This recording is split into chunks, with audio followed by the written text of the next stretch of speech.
heading to Autocross. Alright, heading to Autocross event number 6 today at Virginia Motorsports Park. We have the ADCO 1-inch sway bar installed up front. Now we can test it out.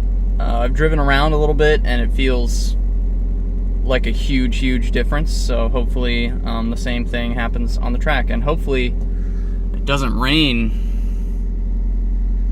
before my runs. It's supposed to rain at like 3 p.m. so hopefully we get runs in before that. Not sure how much shooting I'm gonna get done because the mount that I was using to put my phone on has been missing since we packed my house. As you can tell, this is not a familiar scenery behind me here. I'm at my parents' house and we're moving into my new house this week. So a lot of stuff going on. Videos have been coming out much more irregularly, and I apologize for that if you're a regular viewer, but onward to Autocross.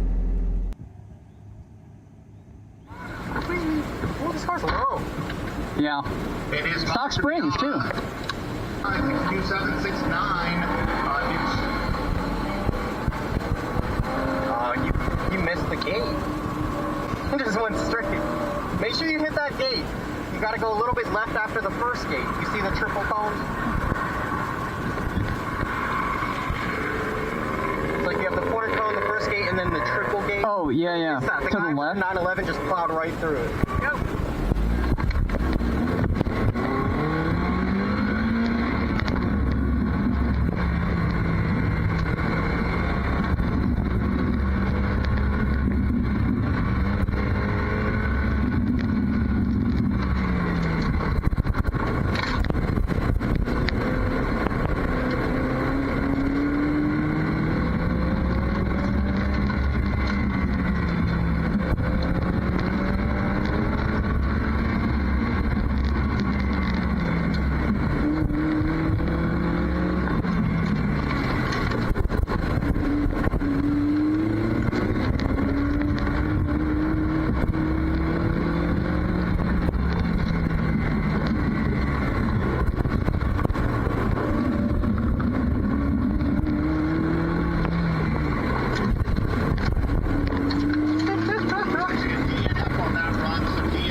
Tell you something, that was amazing. No, like, I'm so serious. That was amazing.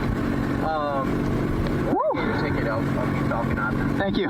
There were some moments where I feel like you could have lifted off instead of braking. Yeah.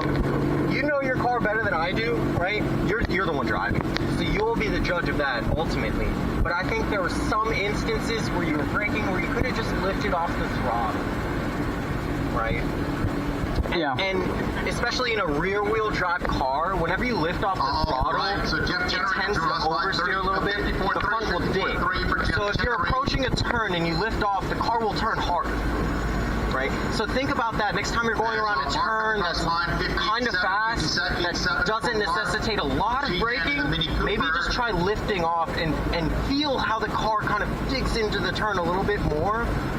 Because there were some points where I was like, man, he just braked, and I was like, I don't know. And like in my car, I was just lifting off. And our cars are different. Yeah. They're both lightweight, rear-wheel drive coupes. So I feel like it's kind of similar. 2009 for Mark with a 58.7. Yeah, but overall, that was fantastic. I was like, man, I wish I drove with you first, and then I ran. No, that was amazing, dude. Yeah, for real. Yeah, it felt good. I'm surprised how like compliant the car was with the bar. I guess.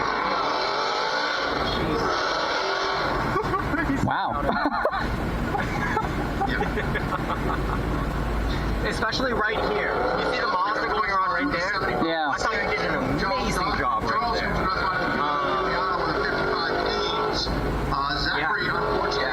So just try next time when you see, and I'll ride with you the next lap. There's only 4 runs, so I don't want to take all your runs. We'll do one more because the weight does matter. That's a little something. But yeah, I'll try and keep a keen eye for when I feel like the next lap where I feel like you could just lift off. Yeah. But overall, like, nothing else I want to say because it was like perfect. Seriously, that was great.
Thank you. 2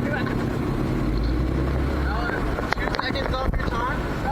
Yeah, it was a 54 and a half. Whatever you did, it worked. First thing I launched, and then the next thing was I only broke.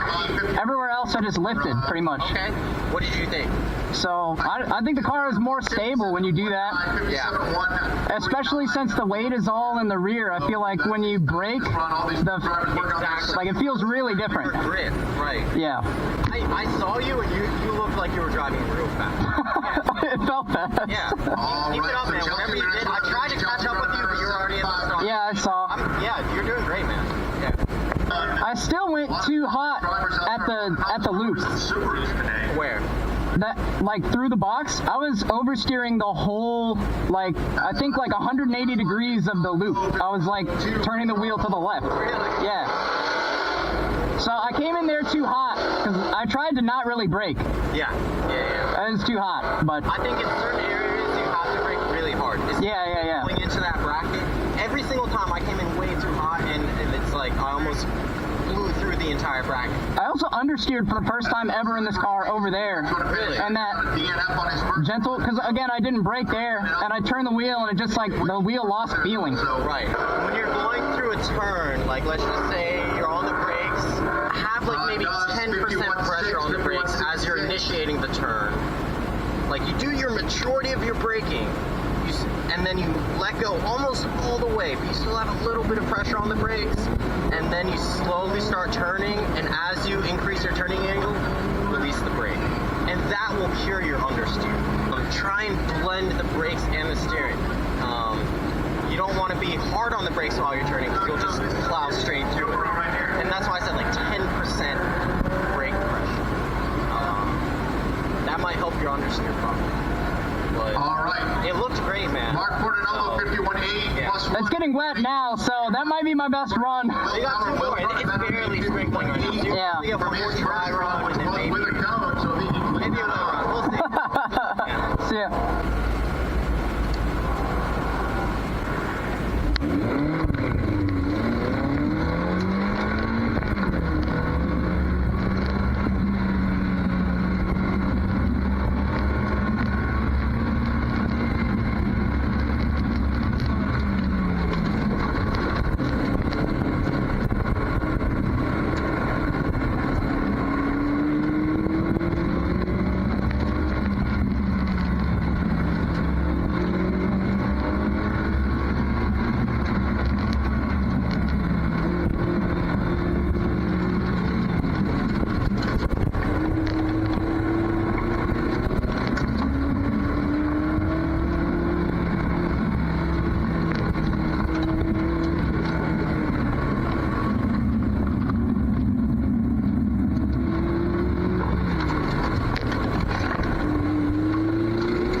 Thank you. You're welcome. They forget you went too.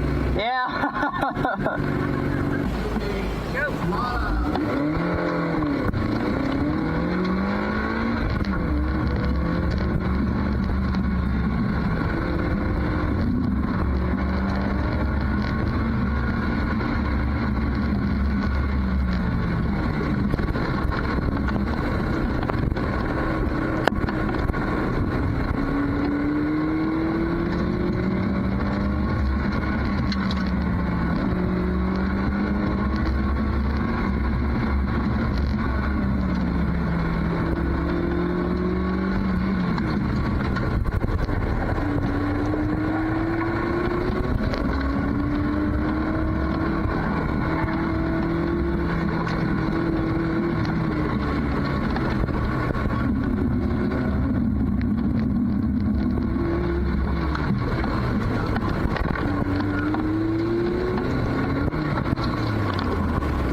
Thank you. You're welcome.